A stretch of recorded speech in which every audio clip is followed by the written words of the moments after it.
अस्सलाम वालेकुम व्यूअर्स, मेरा नाम अली है और आज की हमारी वीडियो का टॉपिक है पोर्टुगीज़ D1 वीज़ा, जिसे उर्फ़ आम में वर्क परमिट भी कहा जाता है।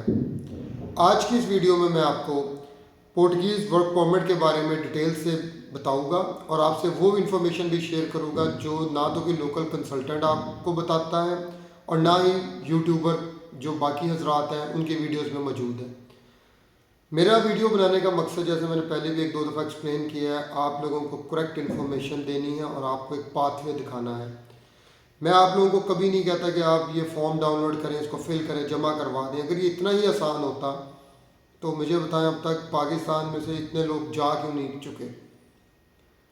मेरा ताल्लुक वीडियो बनाने का मकसद लाइक्स लेना नहीं है। मेरा मकसद आप लोगों की ट्रू मायनों में आप लोगों को इन्फॉर्मेशन प्रोवाइड करनी और एक पाथवे बताना है।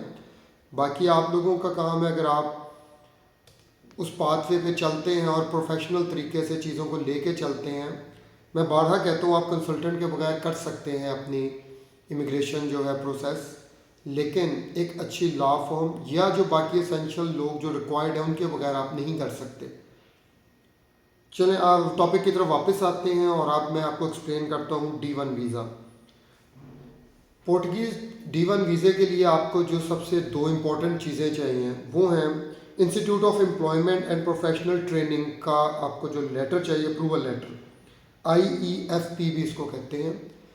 ये वो लेटर है कि जब आपका एम्प्लॉयर आपको हायर करना चाह रहा है तो सबसे पहले वो आपको शॉर्ट लिस्ट करेगा और आपको शॉर्ट लिस्ट करने के बाद इंटरव्यू वगैरह के बाद IEFP में जाके एक एप्लीकेशन सबमिट करेगा और उन्हें बताएगा कि जी मैंने अपनी तरफ से पूरी सर्च कर ली है और मुझे पुर्तगाल में कोई कैंडिडेट सूटेबल नहीं मिला।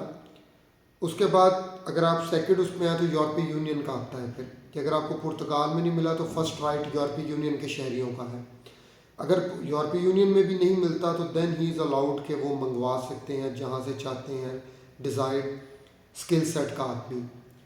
तो आपका जो एम्प्लॉयर है वो जब आपको शॉर्ट लिस्ट करेगा वो IEFP में जाएगा और उनके वहाँ पे अपनी एप्लीकेशन जमा करवाएगा और उसके मुताबिक प्रोसेस की कंप्लीशन पे उन्हें जो है वो लेटर मिल जाएगा, अप्रूवल लेटर। इसके अलावा आपको जो दूसरी सबसे इम्पॉर्टेंट चीज़ चाहिए वो है मीन्स ऑफ सब्सटेंस, यानी आपके पास प्रूफ ऑफ फंड भी हम इसे कहते हैं आम जुबान में। आपकी बैंक स्टेटमेंट कितनी अमाउंट की होनी चाहिए, बड़ा कॉमन सा सवाल है। ये वो इन्फॉर्मेशन जो आज मैं आपसे शेयर कर रहा हूँ जो पोर्टुगीज़ ऑफिशियल वेबसाइट्स पे मौजूद है। उसके अंदर गवर्नमेंट ने जो फिक्स की है लिमिट वो है 760 यूरो पर मंथ, जो कि मिनिमम वेज है, मल्टीप्लाई बाय 12 एक साल, तो ये बनता है 9120 यूरो। अगर तो आपके पास आपकी बैंक स्टेटमेंट 9120 यूरो की है तो फिर आप D1 अप्लाई करें। अदरवाइज़ अगर आपकी जो बैंक स्टेटमेंट की वैल्यू इससे कम है तो फिर आपको वीज़ा नहीं मिलना, क्योंकि अमाउंट फिक्स है। अगर हम बात करें आपके एम्प्लॉयर की तो वो भी आपको जो है वो ये कर सकता है।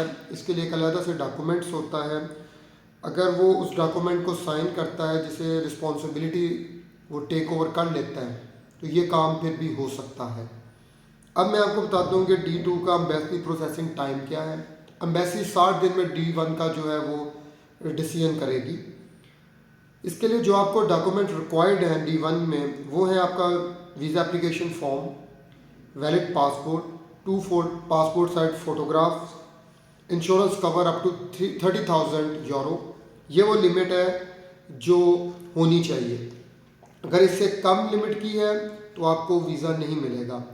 और जितने ड्यूरेशन के लिए आप वीज़ा अप्लाई कर रहे हैं इंश्योरेंस का कवर उतनी लिमिट का होना चाहिए। अगर आप 1 साल का अप्लाई कर रहे हैं तो 1 साल का हो, अगर आप 2 साल का कर रहे हैं तो इंश्योरेंस कवर 2 साल का होना चाहिए। अगर आप किसी दूसरे मुल्क से अप्लाई कर रहे हैं, फॉर एग्जांपल आप UAE में हैं, तो फिर आपका UAE में जो रेजिडेंस का जो वैलिड डॉक्यूमेंट है वो भी साथ अटैच होगा।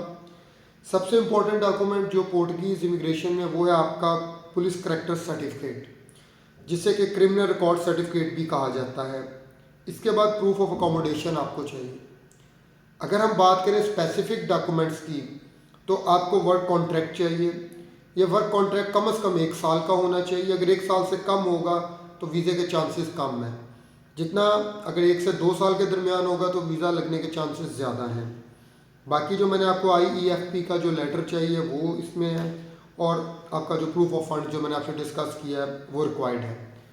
ये वो तमाम इन्फॉर्मेशन थी D1 के हवाले से।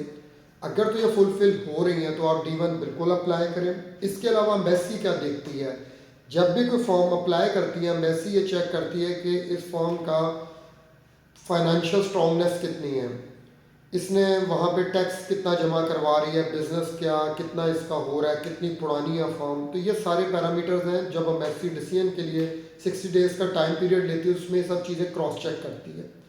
तो मैं आपको एक दफ़ा फिर सुजेस्ट करूँगा कि मार्केट में जो लोग D1 या वर्क परमिट बेच रहे हैं, आप ये सारे सवालात उनसे बिल्कुल करें, और अगर ये सारे सवालात के आपको एक्यूरेट जवाबात मिलते हैं तो फिर बिल्कुल आप करें। अदरवाइज़ इनमें से एक भी चीज़ अगर मिसिंग है तो आपको वीज़ा नहीं मिलना। फॉर एनी कमेंट्स और सजेशन प्लीज़ कमेंट बॉक्स में आप लिखें। Thank you. अस्सलाम वालेकुम।